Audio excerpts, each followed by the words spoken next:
Hello everybody and welcome back to A Royal Reader. My name is Cici and today I'm going to be talking to you about the 4 books that I am currently in the middle of reading.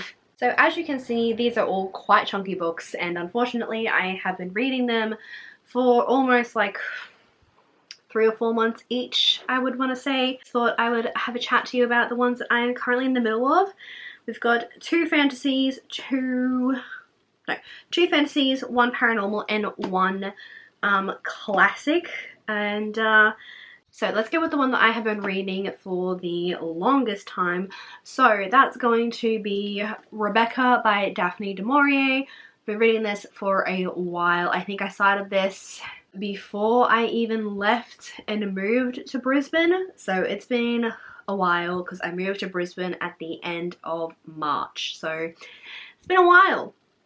I am in the middle of tabbing it. I'm having a great time reading this. It's starting to get spookier, which is something that I was absolutely obsessed with when I wanted to pick this up.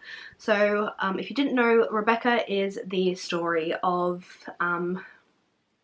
you don't actually know what her name is, but Mrs. De Winter marries Maxim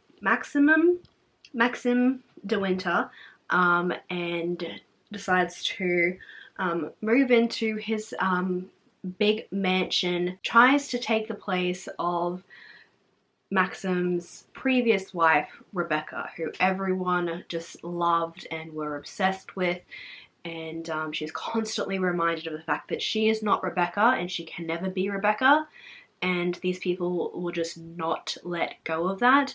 And she doesn't actually know how Rebecca died, and it's just the whole big mystery where she seems to be haunted by like the ghost of Rebecca. The writing in this is really beautiful. I'm having a really good time reading it, and oh, this one, it's like really nice like imagery. So it was rude.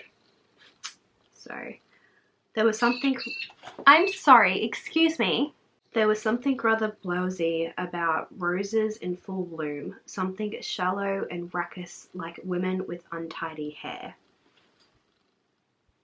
Yes, yes.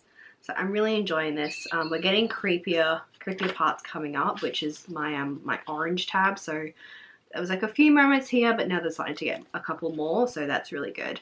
The next book that I have been reading for the longest time, I put down and then decided to pick it back up and made it further this time. We've got The Discovery of Witches by Deborah Harkness. This is the first book in the All Souls trilogy.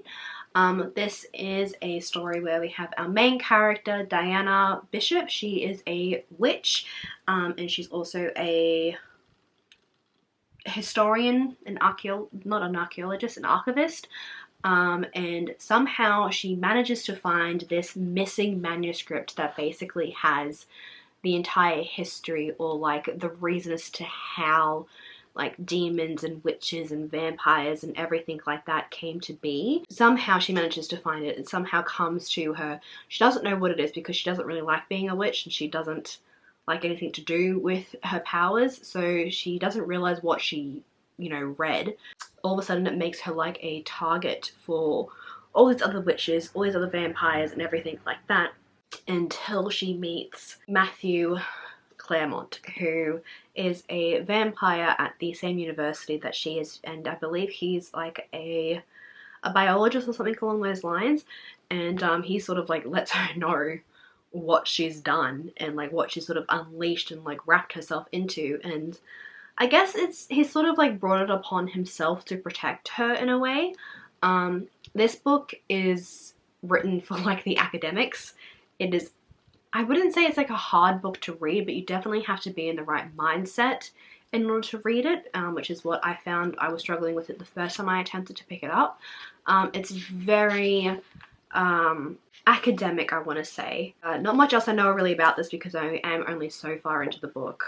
It's a very big book. I'm 248 pages in out of 688. So it's a big book. It's a big chunky book. And yeah. The next book that I've picked up and decided to put down and picked up and put down again, we've got Realm Berrycar by Victoria Aveyard. Now, half the reason why I picked this up and then put it back down is that I was getting really confused with trying to follow along with where the characters are going, because for some reason my paperback copy does not have a map in it. So I don't know why that there is no map in this, but it was very difficult to try and understand where everybody was from and where everyone was going and everything like that. We have a rather large cast of characters in this, as it already states on the back of the book. There's about 5 main characters, and Victoria Aveyard herself has said that this is like Guardians of the Galaxy meets Lord of the Rings. So we've got like this, you know, really valuable quest for this very magic item, and it's a like ragtag team of people, and basically there are these portals that are opening up all over the world, and the evil guys are sort of beginning to make their way through, and a group of people were tasked with trying to stop this from happening, and they unfortunately lost, and there was only like 2 survivors from that massacre, and they've tasked it upon themselves to try and go and put a stop to these portals opening and everything, because their royalty isn't doing anything about it, so they're taking it upon themselves to go and do something about it. And that's basically all I know so far. It's a very slow moving book. There is a lot of like setup happening, but I was enjoying the atmosphere.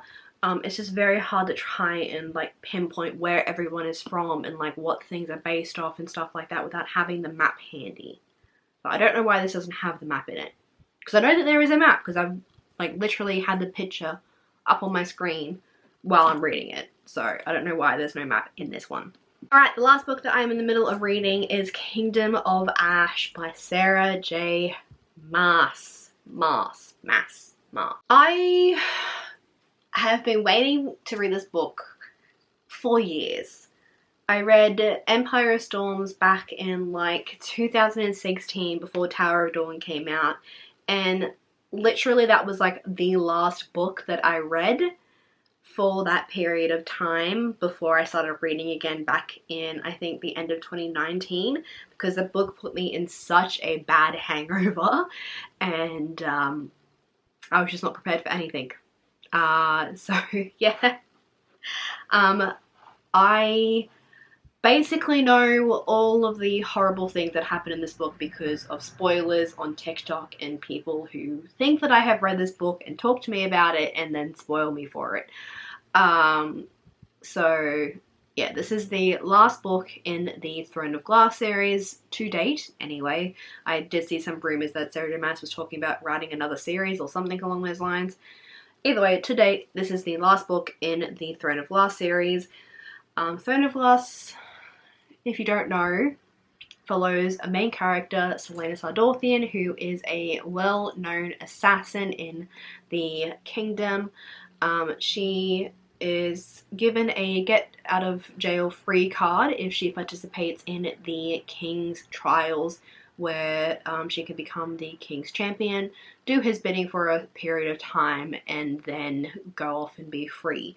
While she's competing in these games, all of a sudden the contestants start like turning up dead, and so she's like, well, that's kind of weird. I don't want to be the next person to die. Let's go find out what's happening. And the plot thickens and blows open the rest of the world of Sarah J. Maas, as most of her books do. The first book in the series is never what the rest of the series is going to be. So, yes. This is the last book in the series. This is all coming to a head. I'm 170 pages in. I already know I'm going to be devastated, but I don't know if I'm going to be as devastated as I would be if I didn't know what was going to happen. So those are all the books that I'm currently in the middle of reading. They are very different, they are all very chunky and all very time consuming, so it has been a journey to try and read them, but I am slowly making my way through it and it has been going good. If you guys have read any of these, let me know which ones you think I should prioritize and if you think I should just DNF. Let me know if you enjoyed this video and give it a thumbs up if you did. If you'd like to see more, then don't forget to hit the subscribe button down below so you can stay notified for when I upload new videos. And if you want to see more of me, then do be sure to check out my Twitter and Instagram. Links are always down in the description box below, so do be sure to check those out. I hope you enjoyed this video, and I will see you guys in another one later on.